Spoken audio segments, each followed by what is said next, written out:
Europe की problem जो है वो ख़त्म होने का नाम नहीं ले रही हैं। क्लाइमेटोलॉजिकली अगर मैं बात करूं तो हम लोग यहाँ पे सिवियर हीट वेव्स एक्सपीरियंस कर रहे थे। हम लोगों ने हीट डोम इफेक्ट मैंने आपको पिछले महीने पढ़ाया था, तो यहाँ पे हो रहा था बहुत ज़्यादा हाई टेम्परेचर्स। हाई टेम्परेचर बहुत ज़्यादा नहीं, 40 डिग्रीज प्लस यहाँ पे टेम्परेचर चला गया था। इनका जो पूरा इंफ्रास्ट्रक्चर है 40 डिग्री ऊपर टेम्परेचर को सहने के लिए काबिल नहीं है। ना ही यहाँ पे लोगों को 40 डिग्री प्लस का एक्सपीरियंस है। इंडिया में तो बहुत ही नॉर्मल रहता है समर्स के टाइम पे।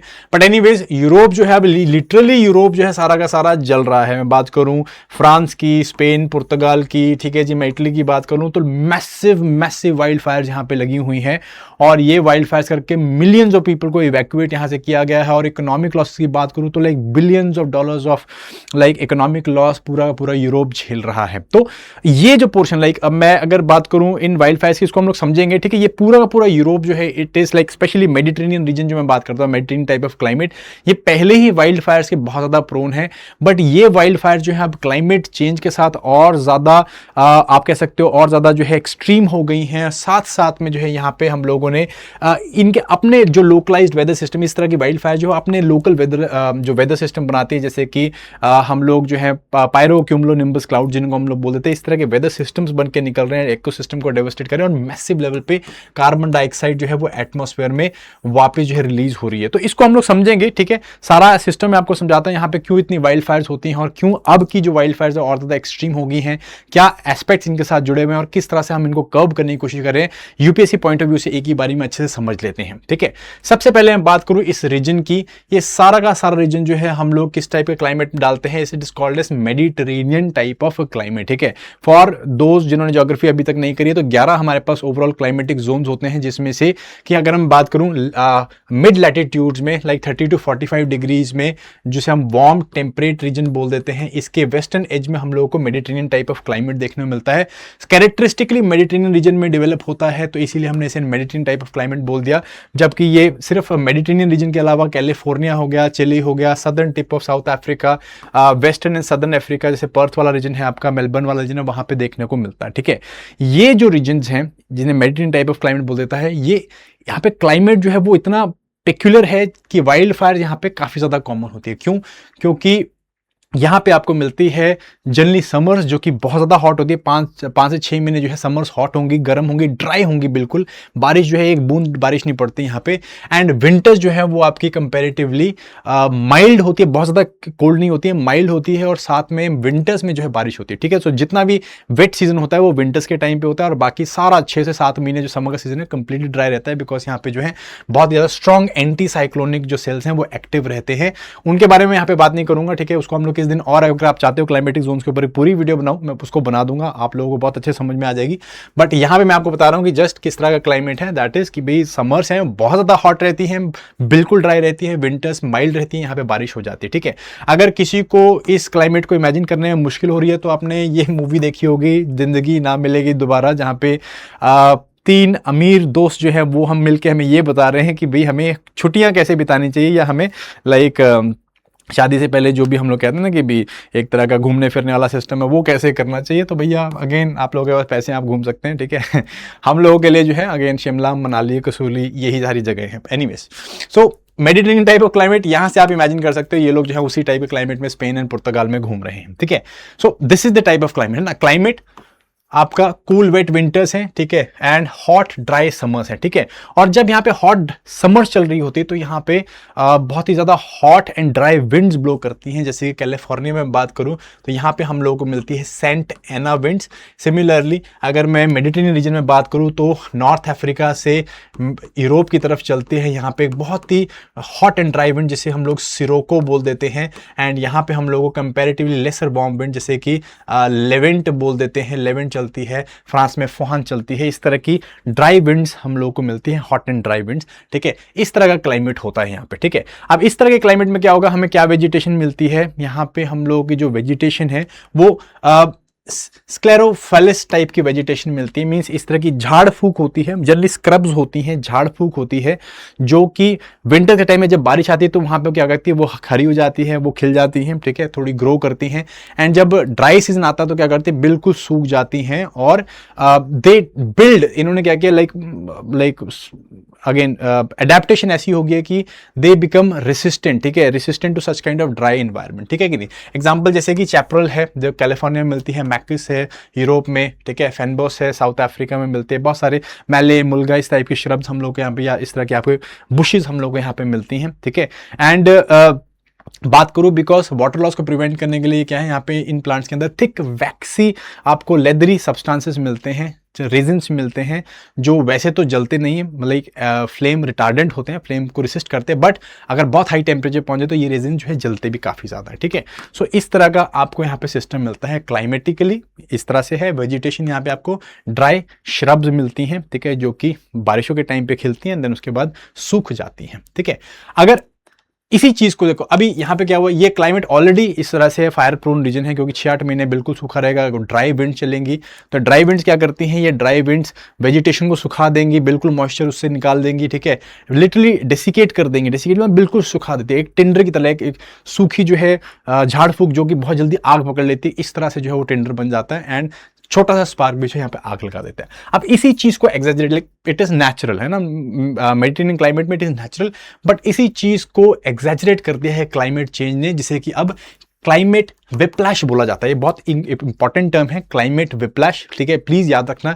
यूपीएससी कई बार इस तरह के टर्म्स को सीधा सीधा क्वेश्चन में डाल के पूछ लेती है, ठीक है। क्लाइमेट विप्लैश, क्लाइमेट विप्लैश क्या है, बेसिकली इस एक्सट्रीम स्विंग को बात की गई कि वेदर कंडीशन एक्सट्रीमली स्विंग कर रही है। एक्सट्रीमली स्विंग का मतलब क्या हो रहा है, अब जैसे पिछले साल कैलिफोर्निया में 2025 में, और अब यूरोप में हो रहा है 2026 में, या ऑस्ट्रेलिया के जैसे में रहता है वेस्ट एंड सदर्न ऑस्ट्रेलिया में होता है, क्या होता है कि भी जो वेट सीजन है, जो विंटर्स है, वहां पे बारिश पड़ती है तो बहुत ज्यादा बारिश पड़ जाती है, ठीक है। Extremely and unusually high wait season देखने में मिलता है। बहुत ज्यादा बारिश होगी तो क्या होगा, वेजिटेशन जो है बहुत जल्दी ब्लूम करेगी, बहुत ज्यादा ब्लूम करेगी, एंड रैपिडली मल्टीप्लाई करेगी, ठीक है जी। ज्यादा आ गई, अब उसके बाद क्या हुआ, उसके बाद इमीडिएटली हम लोग को ड्राई समर सीजन आता है और सीवियर हीट वेव्स देखने में मिल रही है। बिल्कुल बारिश नहीं होगी, ड्रॉट पड़ जाएगा और सीवियर हीट वेव्स होंगे, जिससे क्या हो, ये सारी जो नई बुश बनी हुई है, जो बहुत ज्यादा घनी बुश हम लोगों ने विंटर्स के टाइम पे देखी, वो सडनली सूख जाती है, डिसिकेट कर जाती है और टिंडर का काम करती है, ठीक है जी। Means they are like literally माचिस लगा और पूरा का पूरा फूक डालो टाइप, इतना जो है टिंडर होता है यहाँ पे, ठीक है। एनीवेज, इसको हम लोग क्या बोलते हैं, this is called as climate whiplash. Sudden shift हम लोगों को देखने मिल रहा है क्लाइमेट में।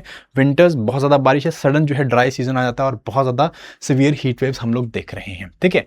अब इससे क्या हो रहा है, लाइक जब भी इस तरह की आग लगती है, अगेन इस तरह की वाइल्ड फायर्स होती हैं, तो ये वाइल्ड फायर्स अपना माइक्रो क्लाइमेट बनाती है, एक अपना जो है स्मॉल एरिया का एक माइक्रो क्लाइमेट बनाती है, जिसका एक बहुत इंपॉर्टेंट एस्पेक्ट है फायर क्लाउड्स, ठीक है, जिन्हें कि पायरो क्यूमुलोनिम्बस क्लाउड्स बोलते हैं। ये भी टर्म इंपॉर्टेंट है यूपीएससी प्री के लिए, पायरो क्यूमुलोनिम्बस क्लाउड, ठीक है। सो क्यूमुलो दो नाम से समझ में आ रहा है। पायरो का मतलब क्या होता है, पायरो कोई भी ऐसे शब्द होते हैं जो कि मैसिव, बहुत ज्यादा हीट होता है जिसके अंदर, या बहुत ज्यादा जो है इसके अंदर आग होती है, ठीक है, पायरो, ठीक है।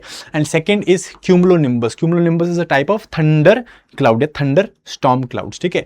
तो pyrocumulus is fire generated thunderstorms, वो थंडर स्टॉर्म्स या वो क्लाउड्स, क्यूमुलोनिम्बस क्लाउड, जो कि बहुत ज्यादा आगजनी के कारण, बहुत ज्यादा आग जलने के कारण बनते हैं, ठीक है।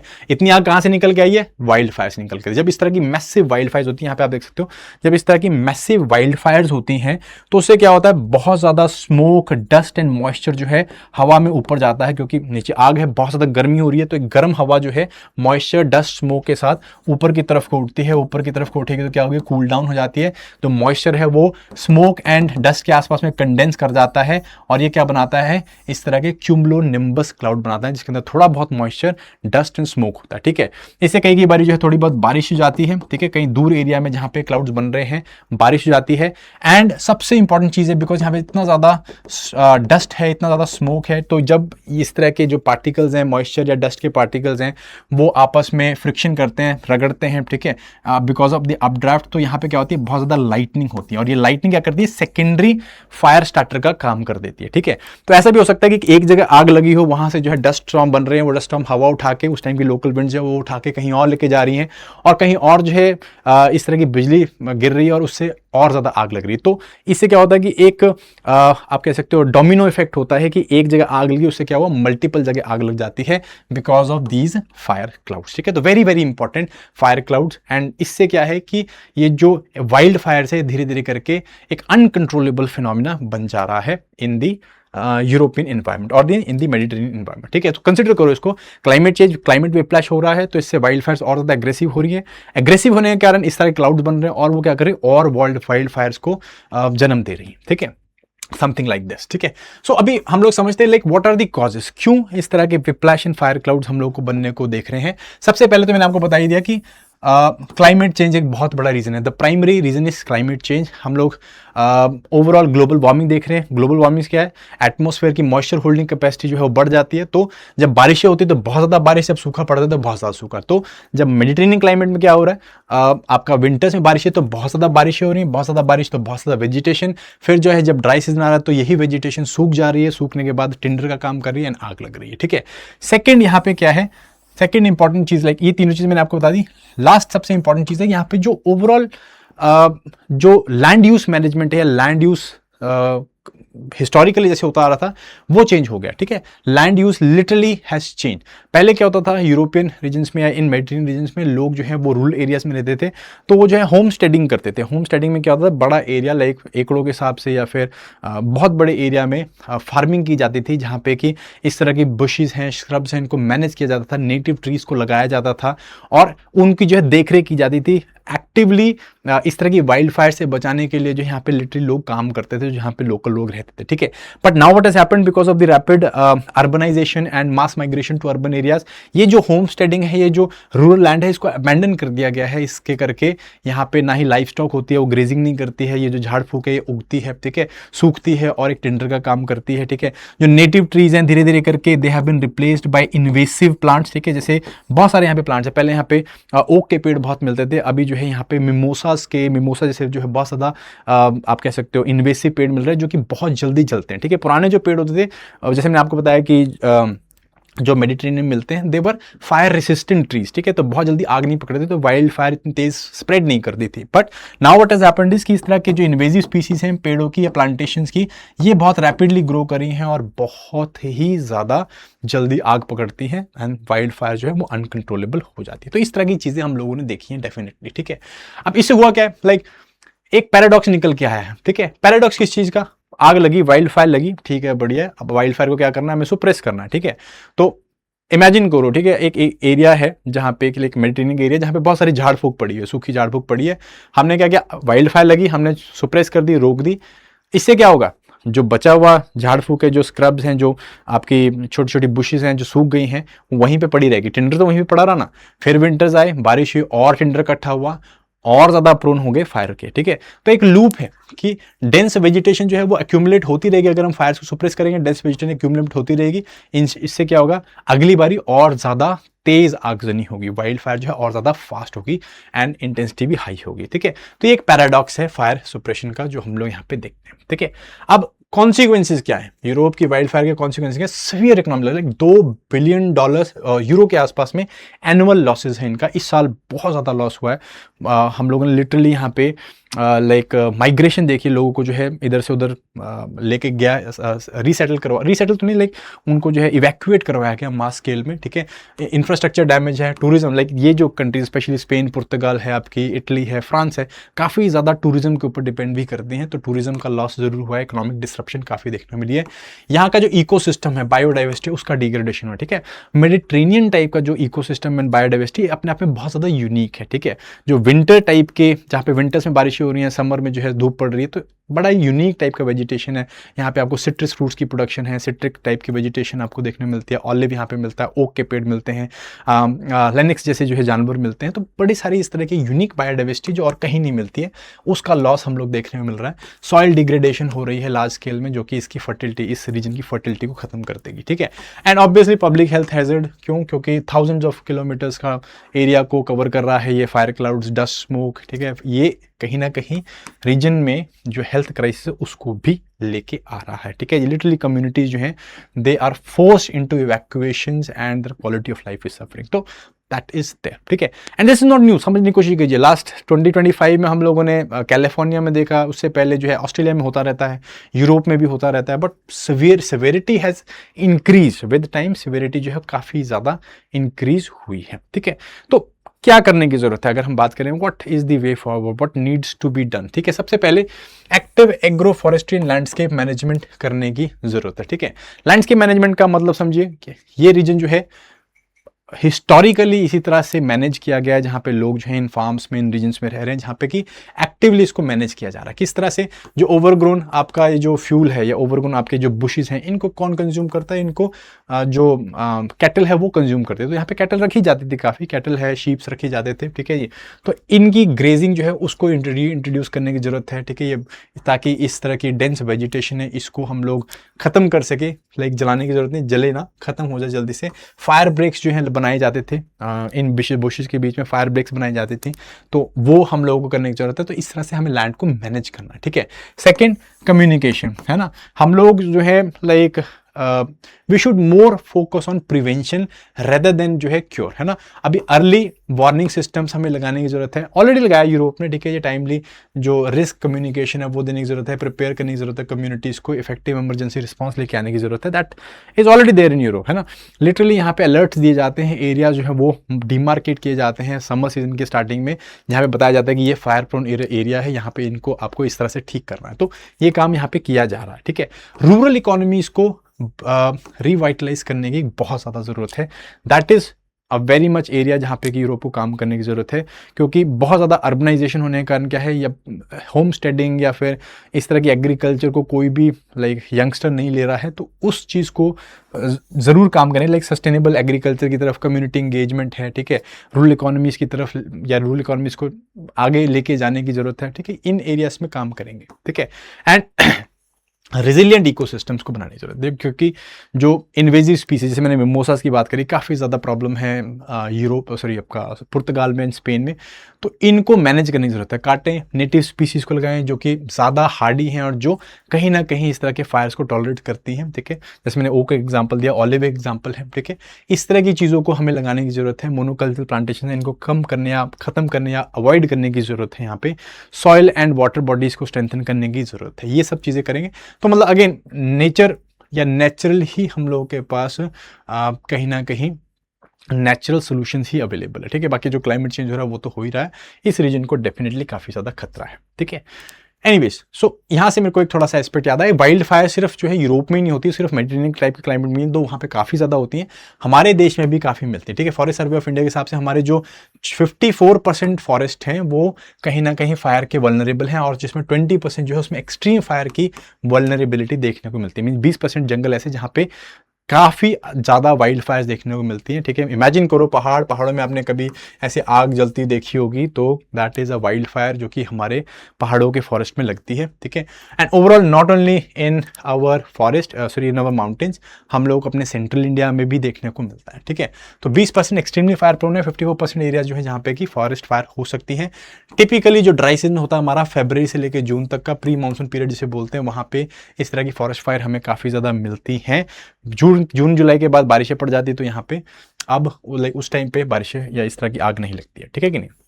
एनीवेज, बट एक इंपॉर्टेंट एस्पेक्ट है, हमारे देश की जो वाइल्ड फायर्स है उसमें 90 to 95% जो भी फॉरेस्ट फायर्स हो रही हैं, they are more because of anthropogenic activities. Anthropogenic जो है स्टार्टर काम करता है, ह्यूमन कॉज है, ठीक है, इंसान कॉज करते हैं। जबकि मोस्ट ऑफ जो आपकी इस जगह की ऑस्ट्रेलियन की बात कर लूँ, कैलिफोर्नियन बात कर लूँ, इन जगह की जो वाइल्ड फायर्स हैं they are more natural in nature, ठीक है। लाइटनिंग स्ट्राइक से most of them are because of lightning strikes, but यहाँ पे जो है इट आर ह्यूमन इंड्यूस्ड, ठीक है। किस तरह से, कौन कौन से एरिया है, जैसे हम लोग के अगेन बात करूँ, जैसे नॉर्थ इंडिया, हम लोग का north west India, Himalayan region है, वहाँ पे उत्तराखंड, हिमाचल प्रदेश, यहाँ पे हमें काफ़ी ज़्यादा वाइल्ड फायर्स मिलती हैं बिकॉज ऑफ यहाँ के जो पेड़, जैसे कि पाइन है ना, चीड़ का जो पेड़ है, इसके अंदर रेजिन होता है जो कि बहुत अच्छा जलता है। तो गर्मियों के टाइम पे जो चीड़ के पत्ते नीचे गिरते हैं बहुत जल्दी सूख जाते हैं, आग पकड़ लेते हैं, फ्लेम्स पकड़ लेते हैं, एंड इस करके इस तरह की आगजनी हो जाती है, ठीक है कि नहीं। बट नेचुरल बहुत कम होती है। Again it is mostly human induce बात करेंगे अभी। सिमिलरली नॉर्थ ईस्ट इंडिया, यहाँ पे हम लोगों को काफ़ी ज़्यादा फॉरेस्ट फायर देखने मिलते हैं because of the dry bamboos जो कि हमको ड्राई सीजन में मिलते हैं, ठीक है, या फिर डेसिडियस वेजिटेशन, यहाँ पे आपकी मॉइस्ट डेसिडियस एवरग्रीन वेजिटेशन नीचे गिरती है, ड्राई होते हैं लीव्स, इसको अंदर हम लोगों को वाइल्ड फायर देखने मिलती है। और इसका बहुत बड़ा कारण है झूम, ठीक है, जो शिफ्टिंग कल्टिवेशन की जाती है जहाँ पे स्लैश एंड बर्न किया जाता है, ठीक है, पेड़ काटो वहाँ पे आग लगा दो एंड उसके बाद वहाँ पे एग्रीकल्चर करो, ठीक है। देन सेंट्रल इंडिया है, सेंट्रल इंडिया में हम लोग जैसे उड़ीसा, छत्तीसगढ़, मध्य प्रदेश वाला रीजन है, यहाँ पे हम लोग काफ़ी ज़्यादा फायर्स देखते हैं। क्यों? बिकॉज यहाँ सारा रीजन ड्राई डिसूडियस वेजिटेशन मिलता है, साल एंड टीक के जंगल मिलता है जो कि बहुत ज़्यादा पत्ते ड्राई सीजन में छोड़ते हैं, पत्तों का फोलिएज बनता है, इसको जनरली जो है आग लग जाती है क्योंकि ड्राई लीव्स टिंडर का काम करते हैं, ठीक है। कौन लगाता है? ह्यूमंस लगाते हैं। कैसे? देखो, शिफ्टिंग कल्टीवेशन नॉर्थ ईस्ट में हो रही है, आग लगाओ और लैंड को क्लियर करो, उसके बाद वहाँ पे एग्रीकल्चर करो, कभी कभी आउट ऑफ कंट्रोल हो जाती है तो हम लोग को वाइल्ड फायर्स मिलती हैं। सिमिलरली जो हम लोग माइनर फॉरेस्ट प्रोड्यूस है, नॉन टिम्बर फॉरेस्ट प्रोडक्ट्स हैं, इनको कलेक्ट करने के लिए, जैसे महुआ फ्लावर्स हैं या साल सीड्स हैं, इनको कलेक्ट करने के लिए क्या है, नीचे का फॉलिएज से साफ करना पड़ता है। अब साफ कौन करेगा? आग लगाओ, ठीक है, उसके बाद साफ हो जाएगा, साफ होने के बाद यूज़ करते हैं। तो विलेजेस कई बार इंटेंशनली इसको स्टार्ट करते हैं, ठीक है। ग्रेजिंग एरिया मैनेजमेंट, ठीक है, अगेन जो ड्राई ग्रास है उसको आग लगा देते हैं, आग लग जाएगी, क्या होगा, फ्रेश ग्रास आएगी, हरी होगी, तो क्या होगा, जो ग्रेजिंग है वो कंपेरेटिवली ईजी होगी, तो उसके लिए भी कई बार आग लगाई जाती है। केयरलेसनेस है, ठीक है, सिगरेट बट्स हैं, कैंप फायर्स हैं, लोग जो है गांव के लोग तो कम करते हैं, मतलब बाहर के लोग जाते हैं, जैसे टूरिस्ट जाते हैं, वहाँ जाके जो है फॉरेस्ट फायर्स करेंगे, आग लगाएंगे, ठीक है, छोटे छोटे कैंप फायर्स लगाएंगे, आउट ऑफ कंट्रोल हो जाती हैं, ठीक है। एंड पोचिंग माफिया भी कई बार इसे करता है। क्यों? क्योंकि थिक फॉइलेज में जानवरों को ट्रैक करना डिफिकल्ट होता है, तो पत्ते कैसे साफ करें, आग लगाओ, पत्ते साफ हो गए, उसके बाद हम लोग क्लियरली एनिमल के ट्रैक्स खोज सकते हैं, या पोचिंग जो माफिया वो खोजती है, तो इस तरह से भी होता है, ठीक है। सो ये हमारे देश में कैसे किया जा रहा है, most of it is anthropogenic, ठीक है, मैं नहीं कह रहा हूँ, फॉरेस्ट सर्वे ऑफ इंडिया बोल रहा हूँ, ठीक है। अब प्री के लिए एक और इंपॉर्टेंट एस्पेक्ट यहाँ पे कि हम लोग यूरोपियन फायर, जब लास्ट ईयर जब हम लोग कैलिफोर्नियन फायर्स की बात कर रहे थे, इस साल हमने यूरोपियन फायर देखा, तो फ्रांस में ये यूज़ हुआ। यहाँ पे ना एक तरह का आपने इस तरह से वीडियोस देखी होंगी जिसमें कि जहाज जो है वो क्या कर रहे हैं, इस तरह का पिंक स्टफ सा, कुछ पिंक सा कलर का जो रिटार्डेंट है वो फॉरेस्ट फायर में या इस तरह की जो जहाँ पे वाइल्ड फायर लगी है वहाँ पे फेंक रहे हैं ताकि इस आग को बुझाया जा सके। तो ये पिंक रिटार्डेंट क्या है, ठीक है, ये बेसिकली इंपॉर्टेंट है। What is this pink retardant? से पिंक रिटार्डेंट को जो है एक्चुअली इसका नाम क्या है, इट इज कॉल्ड एज फॉस्चेक। फॉस्चेक है, ब्राइट पिंक कलर का सब्सटेंस होता है, फॉस्चेक है। हवा में हम लोग क्या करते हैं, जो हमारे फायर फाइटिंग प्लेन्स है वो इसको फेंकते हैं, और इसको फेंकने का लाइक कारण क्या है, ताकि हम आग की जो फैलावट है या आग का जो बढ़ना है उसको रोक सके, ठीक है। बना किसका होता है फॉस्चेक? ये फॉस्चेक बना होता है पानी का मिक्सचर होता है और फर्टिलाइजर होता है इसके अंदर, that is ammonium polyphosphate. Ammonium polyphosphate fertiliser होगा एंड पानी का मिक्सचर होगा, और इसके अंदर कुछ थिकनिंग एजेंट्स भी डाले होते हैं, ठीक है, क्योंकि पानी क्या करता है, फैल जाता है। पानी जो है जब हम लोग आग के ऊपर गिराएंगे तो इवेपोरेट कर जाएगा, फैल जाएगा, और ये फैले ना, थिक रहे और ज़मीन पे जाके जो है एग्जैक्ट उसी स्पॉट में गिरे जहाँ पे हम गिराना चाहते हैं, इसलिए इसके अंदर थिकिंग एजेंट डालते हैं, जैसे गोरगम डाल देते हैं या क्ले डाल देते हैं, जिससे कि ये वेजिटेशन के ऊपर स्टिक कर जाता है, और स्टिक करने के बाद जब आग यहाँ पे पहुँचती है तो आगे बढ़ती नहीं है, ठीक है। अगेन पिंक कलर का ये क्यों होता है? पिंक कलर का इसलिए होता है क्योंकि हम लोग इसके अंदर एक डाई डालते हैं कॉल्ड एज आयरन ऑक्साइड, ठीक है। आयरन ऑक्साइड की डाई से हम फ्यूजिटिव डाई बोलते हैं। क्यों? बिकॉज फ्यूजिटिव्स को इस तरह के ब्राइट पिंक कलर के क्लोज बनाते हैं ना, तो that is why it is called as fugitive dye, ठीक है। आयरन ऑक्साइड का होता है ताकि ये दूर से पता चल जाए, ठीक है, जो फायर फाइटर्स हैं उन्हें दूर से पता चल जाए कि कहाँ पे हम लोगों ने डाई गिराई है, ठीक है जी। हम लोग उसको लाइक वाइल्ड फायर्स को कंट्रोल करने के लिए प्रॉपर प्लानिंग कर सकें, वी कैन अंडरस्टैंड कि कहाँ पे हम लोगों ने गिराई है, और लाइक हम लोग पूरा एक घेरा बना सकें, पूरा एक एरिया को कवर कर सकें इजीली, क्योंकि दूर से दिख जाती है, हमें पता चलता है कहाँ कहाँ पे हमें किस तरह से इसको यूज़ करना, ठीक है। तो वो इसको कंपैरेटिवली यूज़ करना और इसको मॉनिटर करना ईजी हो जाता है। तो ये हम लोगों ने फायर रिटार्डेंट यूज़ किया है। यूज़ चलता कैसे ये लाइक लिटरली फायर को सुप्रेस कैसे करता है कि ये जो आपका पिंक रिटार्डेंट है, जब भी इसको हम लोग क्या करते हैं, इसको हम लोग एक फ्रंट लाइन जहाँ पे आग लगी होती है उसके साथ में वेजिटेशन में गिराते हैं, ठीक है। इसके ऊपर, आग के ऊपर नहीं गिराएंगे, आसपास की वेजिटेशन के ऊपर गिराएंगे, और वेजिटेशन के ऊपर स्टिक कर जाता है। जब आग यहाँ पे पहुँचती है तो क्या होता है, ये रिटार्डेंट जो है वो जब उसका हीट, आग की हीट इस रिटार्डेंट के ऊपर पहुंचती है तो क्या करती है, वो कार्बन कोटिंग कर देती है वेजिटेशन के ऊपर, जिससे कि इस वेजिटेशन को आग नहीं लगती है। तो that is how this basically pink retardant works, ठीक है।